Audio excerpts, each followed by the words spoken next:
Perché mi sono svegliata così presto questa mattina? Perché vorrei proporvi un percorso ciclistico fantastico, perfetto per le vostre vacanze.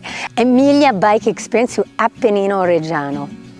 Si tratta di un progetto creato dai comuni fascia montana appenninico che hanno pensato a 40 percorsi ciclistici per oltre 800 km. Oggi ho scelto un percorso di quasi 50 km, tutto dentro il Parco Nazionale Appennino Tosco Emiliano. Mi hanno detto che la colazione sarà un po' diversa e non vedo l'ora di andare a scoprire tutto.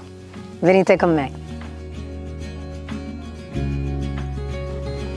Ciao Rachele! Ciao, buongiorno! Non vedo l'ora di fare una colazione un po' diversa oggi. Sì, oggi farai una colazione ideale per gli sportivi. Ultra proteica col parmigiano reggiano. Andiamo subito! Certo! Hai una fame?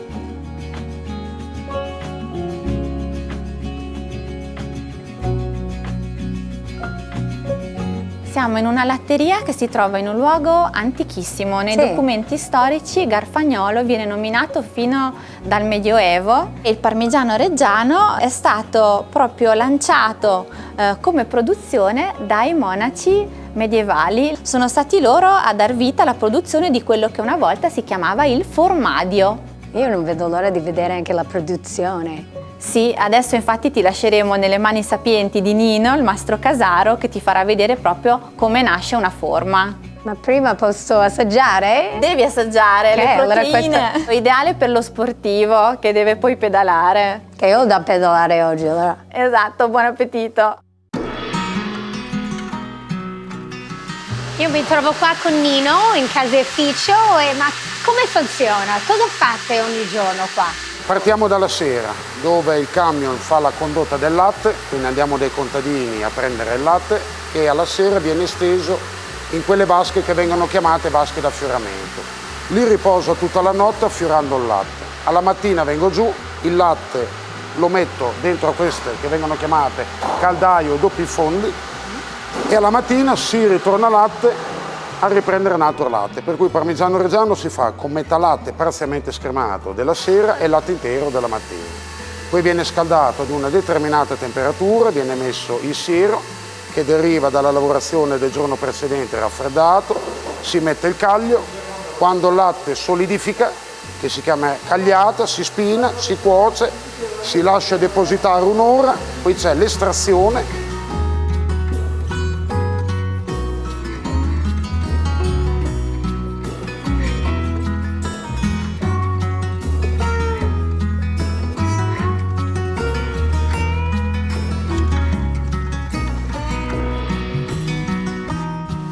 La gemellatura, quindi viene divisa e la messa in fasciere.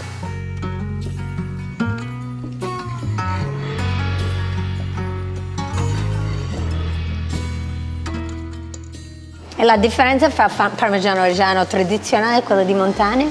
Da disciplinare uguale, cambia il benessere delle mucche in montagna rispetto a quelle in pianura. Ovviamente l'erba che i foraggi. Questi in montagna sono molto più sani per via dell'aria, meno smog, a differenza di giù. E le mucche dove stanno adesso? E le mucche adesso sono a riposo, sono già state mute, sono là che dormono. Ma posso farti una domanda? Certo. Ma oggi sei venuta a vedere o a lavorare? Ma secondo te perché ho messo il grembiule? Io sono qua per lavorare. E allora via che andiamo.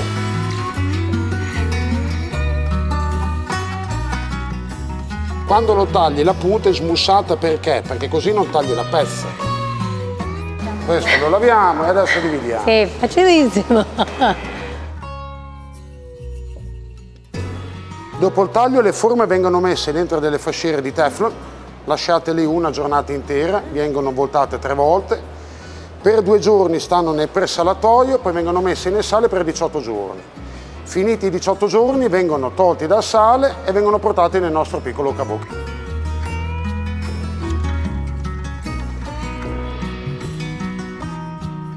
Come si fa a capire quando è pronto?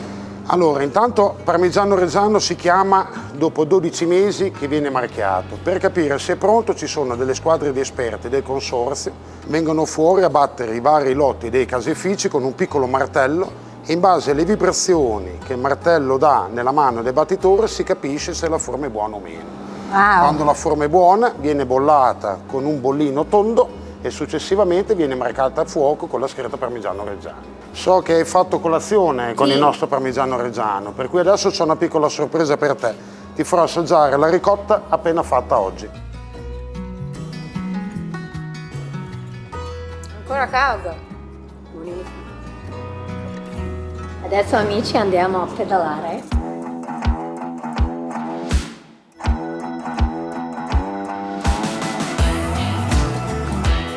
Ciao Paolo! Ciao Justin, tutto bene? Bene, bene! Ben arrivata. Dove mi porti oggi? Allora, oggi andiamo a fare questa mattina il giro del lago Calamone, che è uno dei nostri giri turistici più belli. Facciamo un giro che ci porterà a vedere dei panorami bellissimi, avremo sempre sullo sfondo la pietra di Vismanto e la bici è un mezzo bellissimo per non solo vedere i panorami, ma per avvicinarsi a quello che è anche tutto il nostro territorio con l'enogastronomia a fare da sfondo. E questa è una zona molto quotata per i percorsi ciclistici? Assolutamente sì, qua siamo nella zona del Monte Ventasso, ma tutto intorno abbiamo delle montagne bellissime e ognuna ha un sacco di percorsi da fare in bici e sono oltretutto tutti collegabili fra di loro. Oggi faremo un percorso medio, non sarà facilissimo, non sarà difficilissimo, non c'è mai niente di facile, è facile tutto quello che sappiamo fare. Quello che non sappiamo fare diventa difficile. Ma andiamo con la sfida, sì. Yes. Ale. Vai Paolo, ti seguo. Dai.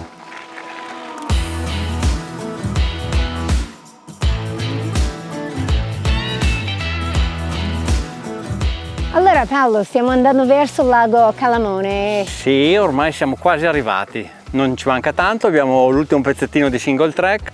È un po' come questo che abbiamo fatto fino adesso, ti è piaciuto, vero? È bellissimo! No. Adesso questo è un pezzo un po' particolare perché prima c'è questa sassaia con tutti questi sassi enormi e hanno costruito questa passerella proprio per permettere di passare in bici senza mai scendere. È comodissima ed è anche bella da fare. Perfetto, fantastico! Continuiamo? Continuiamo! Let's go! Sì, sì, sì!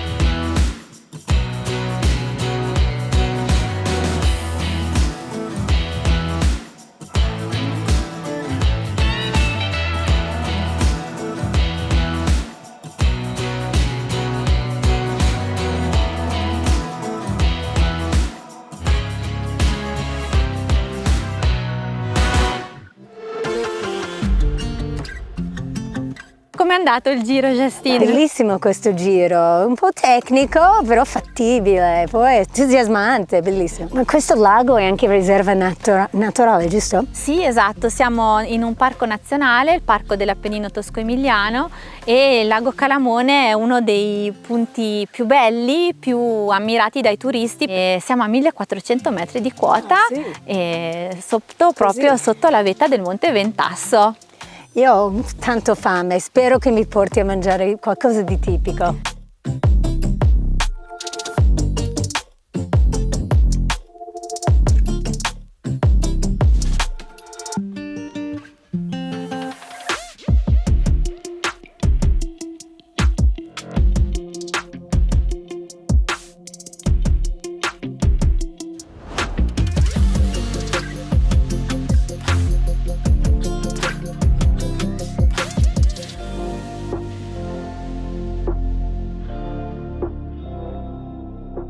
Ma questa ospitalità è tanto sentito, è anche abbastanza rara. Non so dove iniziare, mangerò tutto.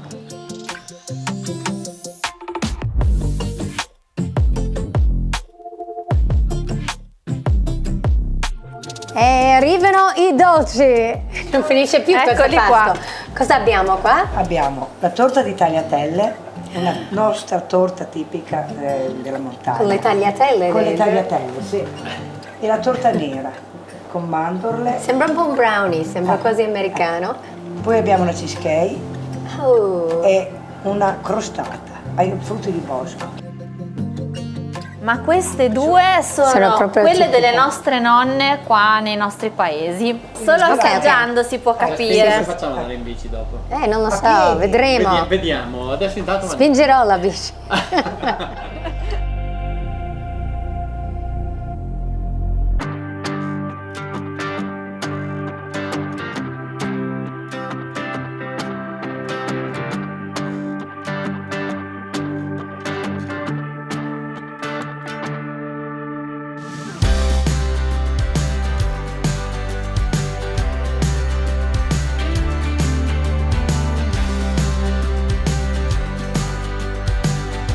Qua siamo all'osservatorio, è l'osservatorio di Servarezza, è uno dei tanti osservatori di questa zona, viene usato a scopo didattico sia con le scuole che con i turisti in genere, si possono vedere le stelle, chiaramente nelle sere d'estate siamo lontani dalle luci della pianura, per cui è un punto preferenziale. Perfetto. Esatto, per vedere le stelle. Siamo vicini al parco di Cherwood, che è un parco avventura. Yes, un parco avventura, è uno dei più grossi d'Italia, forse il più grosso d'Italia, e quindi è una bella alternativa, diciamo, all'attività che stiamo facendo. Quindi oltre alla bicicletta si possono fare anche tante cose, va benissimo per venirci con i bambini, si divertono sempre molto. Perfetto, vengo in bici con i miei figli, yes. E poi parco avventura. Esatto, e da qua vedi che il panorama è bellissimo, abbiamo dietro le nuvole abbiamo il Monte Cusna che non si vede e là abbiamo il Bismantova, è un po' il centro a cui stiamo ruotando intorno.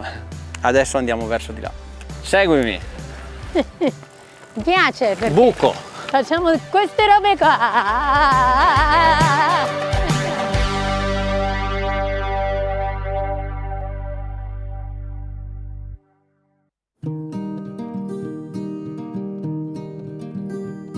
Finalmente è arrivata la pietra Bismantova, che maestosità, che pace. È stata un po' la guida spirituale per noi tutto il giorno, lì in distanza, in lontananza, finalmente da vicino. Posso solo immaginare come sarebbe prendere il sentiero e arrivare proprio in cima, che è facile perché poi in mezz'ora pure i bambini possono farlo.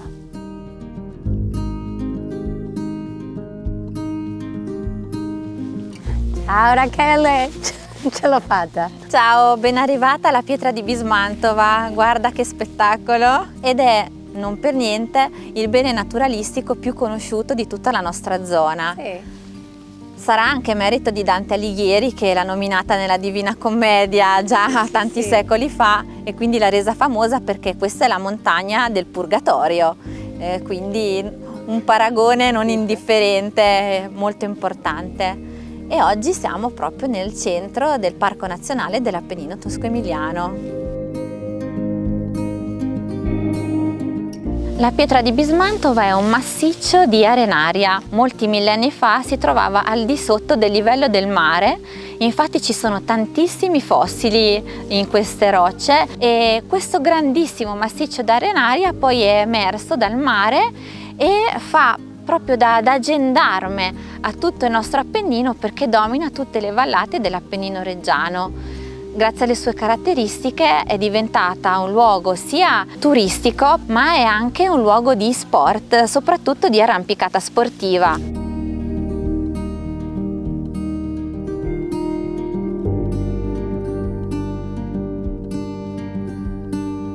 Adesso andiamo a vedere anche l'eremo.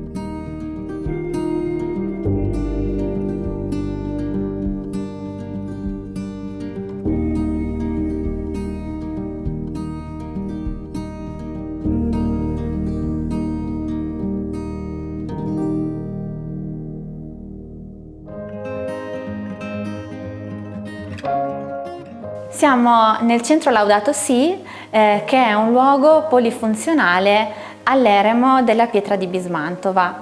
L'abbiamo inaugurato solamente un anno fa, è un luogo di incontri, di mostre, di conferenze e anche di devozione.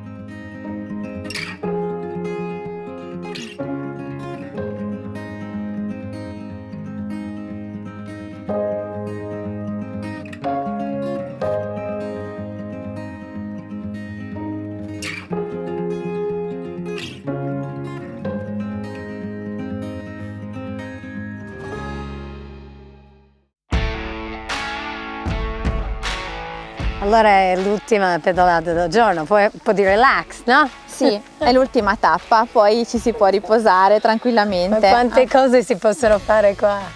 Con tanto territorio da esplorare possiamo fare veramente tante cose. Va bene. Andiamo da Paolo. Andiamo.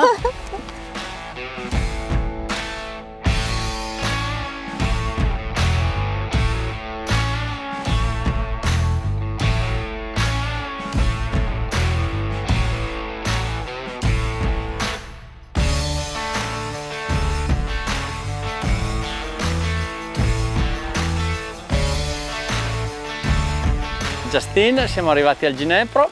Da qua vediamo da dove siamo partiti, vedi la montagna che abbiamo qua davanti al Ventasso, noi eravamo dove finisce lì. La cresta, eravamo lì. C'era un vento pazzesco, anche freddo. Ventasso, esatto. Ventasso? Adesso però la giornata ci ha regalato un bel sole è schiarito. è finita bene, siamo quasi al caldo. E adesso, dopo la pausa di mezzogiorno, abbiamo quella serale. Giustamente, perché con tutta questa pedalata, certo, ti viene Bisogna la fame. recuperare, certamente. Esatto. Grazie Paolo, è stato veramente bello, sei stato eccezionale. Anche tu, Grazie per la bravissimo. pazienza. No, bravissima, bravissima che mi hai seguito.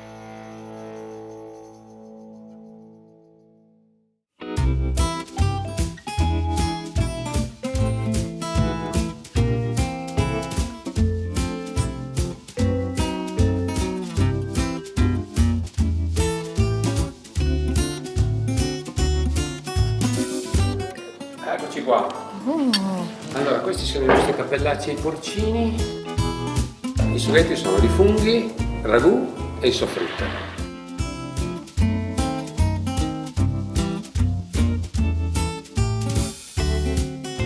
Il piatto quello tradizionale, proprio principe, sono loro, che Perfetto, sono i metti tutti i tortelli di colori. abete. Passa la I tradizione. tradizionalisti mangiano solo questi. Un brindisi a Emilia Bike Experience e a Appennino Reggiano Bike che ci ha riuniti in questa giornata. Olè, cin cin. Grazie. Noi siamo felicissimi di averti mostrato la natura, i paesaggi dell'Appennino Reggiano che secondo noi sono di altissimo valore, e proprio per chiudere infatti siamo in un centro visita del nostro parco nazionale che è anche agriturismo e quindi chiude il cerchio tra natura e ospitalità. E speriamo di rivederti presto. Ma torneremo presto, anche voi state lì perché non è finita. Emilia Bike Experience continua, sempre qua su Inducano. Cin!